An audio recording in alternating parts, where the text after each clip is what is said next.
Hello, Professor Mola. This is Socrates. This is my final project, a narrative of the life of Frederick Douglass. Talking about the biographical data of the narrative of the life of Frederick Douglass.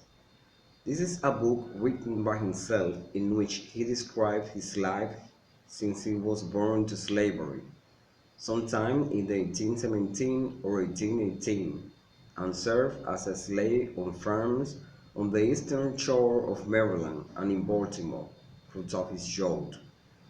It's an autobiography of his life, a slave narrative, a bildungsroman written in 1845 in Massachusetts, published by the American Anti-Slave Society. Douglas writes in first person and in a straightforward tone, and occasionally he uses an ironic tone, or the tone of someone emotionally overcome. The setting of this story is from 1818 to 1841 in the eastern shore of Maryland, Baltimore, New York City, New Bedford, Massachusetts.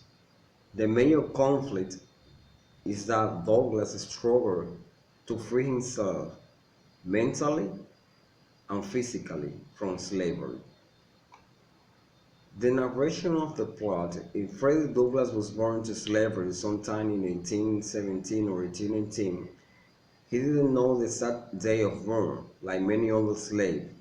He was separated from his mother before the 12th month of age, as he used to be with all slaves.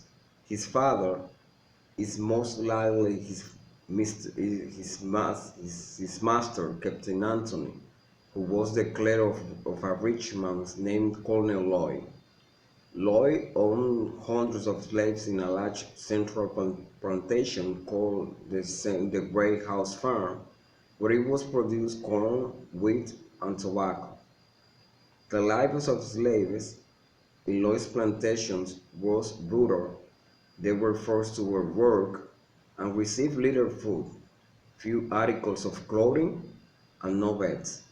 Those who didn't obey were severely beaten or whipped, and sometimes even shot by the plantation's overseer. The cruelest ones were Mr. Sevier and Mr. Austin Gore. Douglas' life in the plantations was not so hard as the most of the slaves. Being a child, he served in a household instead in the fields.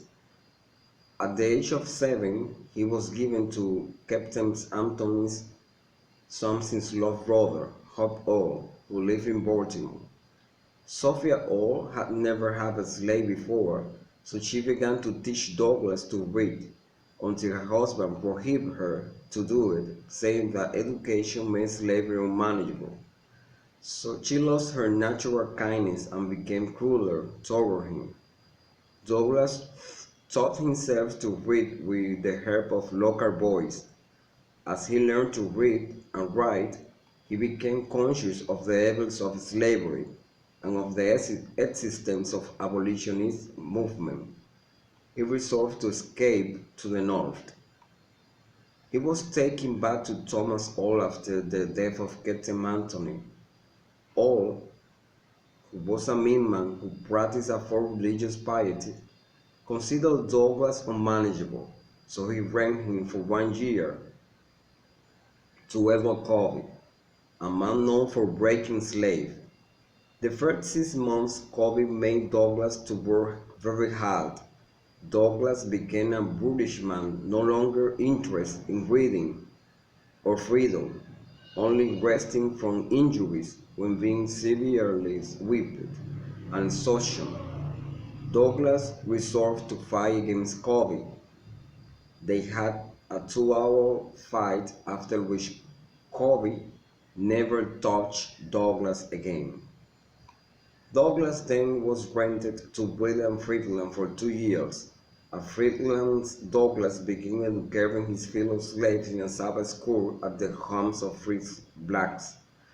Despite the threat of punishment and violence they faced, many slaves from neighboring farms came to Douglas and worked diligently to learn.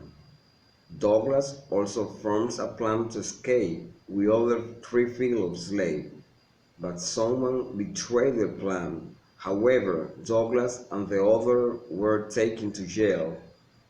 Thomas Alden sent Douglas back to Baltimore with Hope All to learn the trade of chief cooking.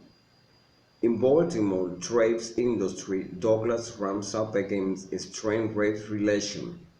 White workers had been working alongside free-black workers, but whites feared that the increasing number of free blacks would take their jobs. Douglas quickly learned the trade of cooking and soon earned the highest wage possible, always turning them over the hot old. Douglas received permission from all to hire out his extra time. He saved money bit by bit and eventually made his escape to New York.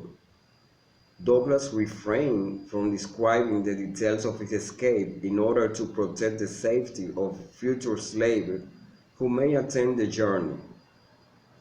In New York, Douglas feared recapture and changed its name from Valley to Douglas. Soon after, he married Anna Murray, a free woman he met in Baltimore. They moved north to Massachusetts, where Douglas became deeply engaged with the abolitionist movement as a writer and orator. The most important aspects of this novel is that this is a very important testimony of how this man overcame slavery and how this American slave struggled atrociously, courageously to be free, mentally and physically. Many details given in this narration, how cruelly slaves were treated, forced to overwork in farms, women raped and severely whipped, and even killed by overseers when they disobey orders, was like a nigger should know nothing but to obey his master, are a clear description of the horrible experience they had to face into slavery. Despite this situation, Frederick learned to read and write as a path, a way to freedom. Education made him know clearly how slavery kept all those men stick to a chain without any other hope than working by force in farms, be severely whipped, and maybe die into slavery. Attaining freedom was a starting point for Frederick Douglass. Within a few years, he was a world-famous abolitionist author and orator. He traveled throughout the United States and Britain, lecturing on important civil rights and social justice topics. When Civil War erupted in 1861, Douglas was twice invited to the White House to advise President Abraham Lincoln and act as a recruiter for African American troops. Following the war, hoping that equality would be achieved, with the end of slavery, he moved his family to Washington, D.C., where he was appointed president of the Freedmen's Saving Bank. The name of Frederick Douglass will remain forever in the minds of those who struggled for the civil rights and social equality. His inspirations to more than just Africans Americans spoke out against oppression throughout America and abroad. And his struggle for freedom is a statement for all times and for all people as well.